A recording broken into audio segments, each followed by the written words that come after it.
The Crusader army did not die screaming, it died thirsty. On a July morning in 1187, beneath a sun that burned without mercy, thousands of armored men stood still. Not because they chose to, but because they no longer could move. Their mouths were dry, their horses were collapsing, and the water they needed was just beyond reach. This was not chaos, this was design. Today, we return to the hills of Hatin, where patience defeated pride, where strategy broke steel, and where one battle ended the Crusader dream of the Holy Land. For nearly 90 years, the Kingdom of Jerusalem had existed against the odds. Born from the bloodshed of the First Crusade, it was never a unified state, but a patchwork of rival nobles, religious orders, and uneasy alliances. On paper, it was a kingdom. In reality, it was a collection of fortresses surrounded by hostile land. Its survival depended on three fragile pillars: European reinforcements, coastal supply routes, and the disunity of its enemies. By the late 12th century, all three were failing. The greatest danger to the Crusader states did not come from outside, it came from themselves. The nobility of Jerusalem was split into factions. Courtiers loyal to the crown, military orders like the Templars and Hospitallers, independent warlords who answered only to themselves. Trust was scarce, unity was weaker still, and among them all, one man stood apart. Reynald of Chatillon was reckless, violent, and uncontrollable. He raided caravans during truces, he attacked Muslim pilgrims, he even threatened Mecca itself. To Reynald, treaties were meaningless. To his allies, he was useful, until he wasn't. Every raid tightened the noose, and someone far away was watching. Saladin did not rise through chaos, he rose through discipline. By 1187, he had achieved what no Muslim leader had managed before. Egypt united, Syria consolidated, rival emirs subdued or absorbed. But Saladin did not rush Jerusalem. He waited, because he understood something the Crusaders did not. A divided enemy will defeat itself if you give it time. Saladin avoided unnecessary battles. He protected water sources. He studied Crusader movements. Most importantly, he learned their habits. He knew they relied on heavy cavalry. He knew they struggled in heat. And he knew that thirst would break them faster than swords. Hatin was not a sudden idea. It was the final step in a long plan. In early July 1187, Saladin struck Tiberias, not to take it permanently, but to provoke a response. It worked. The Crusader leadership now faced a choice: stay near water and fight defensively, or march inland to relieve the city against advice. They marched. And with that decision, the fate of Jerusalem was sealed. The Crusader army gathered near Sephoria, one of the few places in the region blessed with reliable water. Here, beside springs and shaded ground, the Crusaders were strong. Veteran commanders urged caution. The Hospitallers warned against movement. Even some knights understood the danger. Saladin's army was somewhere to the east. The summer heat was brutal. And water was life. But pride does not listen to reason. King Guy of Lusignan was not a confident ruler. He was a man constantly proving himself. To stay was to appear weak. To march was to appear decisive. Reynald of Chatillon pushed hardest. He mocked restraint. He dismissed Saladin. To Reynald, war was personal, and glory was worth any risk. And slowly, against better judgment, the council bent. The order was given, the army would march. The Crusader force was powerful on paper. Heavy cavalry clad in steel, knights trained for shock combat, infantry bound by oath and faith. But this army had weaknesses. Armor trapped heat. Horses required massive amounts of water. Movement was slow, rigid, predictable. Saladin understood this perfectly. The Crusaders did not. On July 3rd, 1187, the army left Sephoria. Almost immediately, the heat began to punish them. Armor became unbearable. Horses sweated and slowed. Waterskins emptied faster than expected. Still, they marched. Ahead lay Tiberias, and between them and water, open ground. Saladin never intended to block the Crusaders directly. Instead, his forces shadowed them. Light cavalry harassed the flanks. Archers tested distances. Scouts relayed every movement. This was not a battle. It was pressure, and pressure creates mistakes. By midday, thirst had entered every thought. Men spoke less, horses staggered. The pace slowed. Each delay worsened the situation. Water was now behind them. The Sea of Galilee was still out of reach. And Saladin knew exactly when to tighten the grip. As night approached, the Muslims did something unexpected. They lit fires, brush burned across the hills. Smoke drifted into Crusader lines. Ash-coated tongues already dry. It was psychological warfare. The message was clear: you are surrounded. Saladin's men rotated continuously. Fresh troops replaced tired ones. Water flowed freely among them. The Crusaders had no such luxury. By dawn, exhaustion had replaced confidence. Some knights began to pray loudly, others cursed their commanders. The army was still intact, but its spirit was cracking. On the morning of July 4th, the Crusader army faced a final choice: push forward blindly toward water or turn and retreat through hostile ground. Both options were terrible. They chose forward, and Saladin allowed it. Ahead rose the twin peaks known as the Horns of Hatin. They looked harmless, even defensible. But appearances deceive. Those hills marked the point of no return. Behind them lay fire and enemies. Ahead lay exhaustion and death, and Saladin was ready. As the Crusaders halted beneath Hatin, an eerie calm settled. No charge, no clash, no trumpet call, just heat, smoke, and thirst. Saladin waited. Because hunger weakens the body, but thirst destroys the will. By midday, the Crusader formations began to loosen. Men broke ranks searching for water. Horses collapsed where they stood. Command was slipping away. Saladin gave the signal. Not for a charge, for containment. The noose tightened. The march was over. The battle had not yet begun. But the Crusaders were already defeated. They just didn't know it. July 4th, 1187. The sun rose slowly over the hills of Hatin, casting long shadows across an army already broken by the night. There was no morning charge, no rallying cry, only silence and thirst. Men woke with swollen tongues. Horses stood motionless, heads low. Armor, once a symbol of strength, now felt like a prison. The Crusader army had survived the night. But survival was no longer victory. Across the hills, Saladin observed everything. He did not rush, he did not celebrate. He waited, because the enemy was doing exactly what he had hoped. They were weakening themselves. Every hour without water drained strength. Every delay fed panic.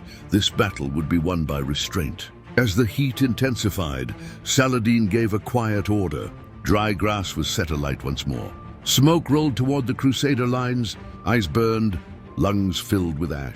Men coughed, gagged, cursed, and with every breath, hope slipped away. This was not cruelty. It was control. Then the arrows began, not in volleys meant to kill, but in waves meant to exhaust. Horse archers rode close, fired, withdrew. Again and again. Shields grew heavy, arms trembled. The Crusaders tried to respond, but their cavalry could not charge effectively. Horses were dying. At last, the order was given. A charge. The knights lowered their lances and advanced. For a moment it looked familiar, steel moving as one, banners raised. But the ground was wrong. The men were weak, the horses were spent. The charge slowed, then stalled. Saladin's forces parted and closed again. The knights were swallowed. The Crusader army began to fracture. Infantry fell behind, cavalry drifted away. Commanders lost sight of each other. The unity that once defined Crusader warfare vanished. This was no longer an army, it was a crowd. The surviving knights retreated toward the twin hills. The Horns of Hatin became a final refuge and a final trap. Here, surrounded on all sides, men fought not for victory, but for survival. Water was now a memory. Some knights knelt and prayed, others shouted scripture. The true cross was raised, a symbol meant to inspire courage. But symbols cannot quench thirst, and faith alone cannot fight an encirclement. Saladin's forces closed in slowly, not with rage, with discipline. Every escape route was blocked, every retreat punished. There would be no miracle today. By midday, resistance faltered. Men dropped weapons. Some collapsed where they stood. Others begged for water.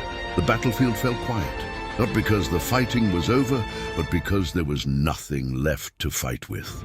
King Guy of Lusignan was taken alive.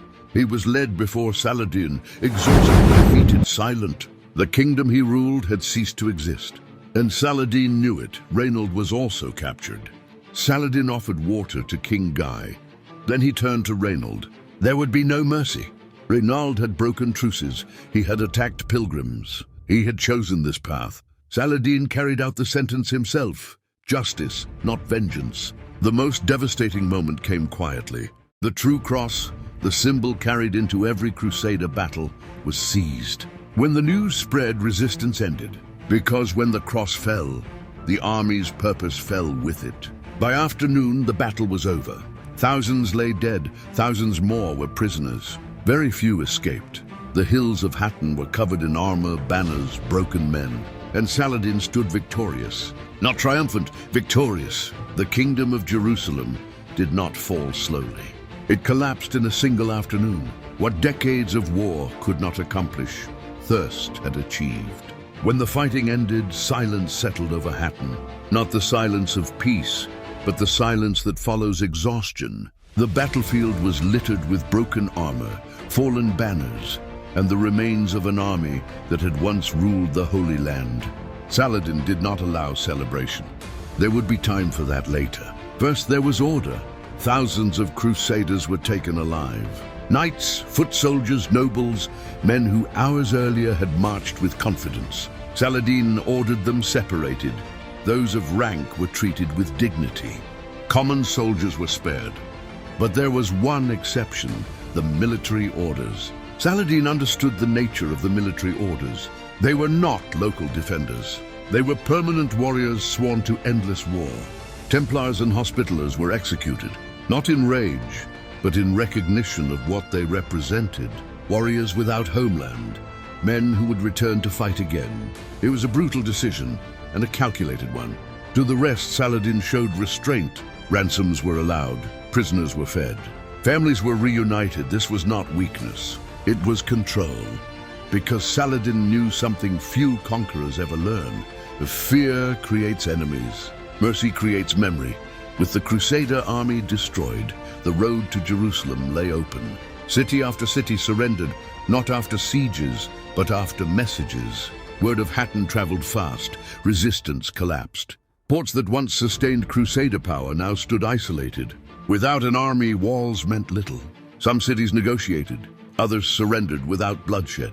The kingdom of Jerusalem was unraveling thread by thread. Jerusalem stood alone. Its defenders were few.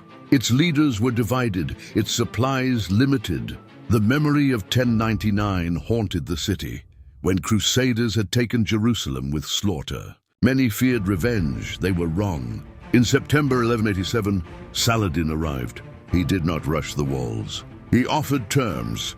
The city hesitated. Then the siege began. When Jerusalem finally surrendered, Saladin entered calmly. No massacre followed. No blood ran in the streets. Civilians were spared. Holy sites were protected.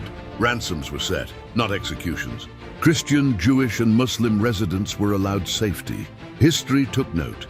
The capture of Jerusalem shocked Europe, not because it fell, but because how it fell. Saladin had done what Crusaders had not. He conquered without annihilation. Stories spread quickly.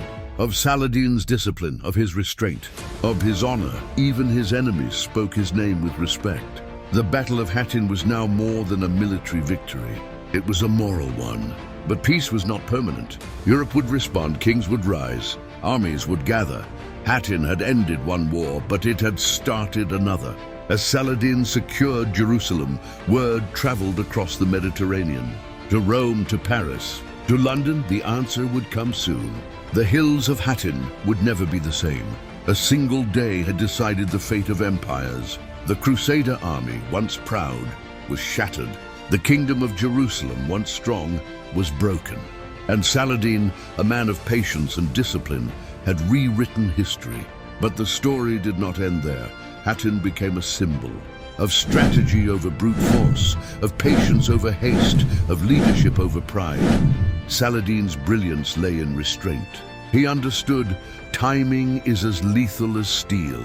Morale can destroy an army faster than swords. Mercy is a weapon that wins hearts, not just battles. The Crusader, mistakes were just as clear. Pride over caution, arrogance over advice, desire for glory over the safety of men. Great leaders learn from victory. Greater leaders learn from history. After Hattin and the capture of Jerusalem, the balance of power in the Middle East shifted permanently.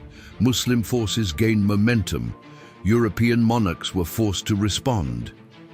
This single battle influenced decades of warfare, diplomacy, and strategy across continents. Hattin was not just a battle. It was a turning point. Europe reacted quickly. Kings and generals prepared for a response. Richard the Lionheart, Frederick Barbarossa, Philip II, all would answer the call. The war for Jerusalem was far from over, and history would witness even greater feats of courage, strategy, and sacrifice. Even amid slaughter, there were lessons in humanity. Saladin's decision to spare civilians, release prisoners, and honor agreements would echo for centuries. Because conquest without cruelty, that is legacy. Because history remembers deeds more than names. As we reflect on Hattin, think of the choices you make. Consider the value of patience. Understand that power without wisdom is fleeting. History is more than stories of blood. It is lessons waiting to be learned.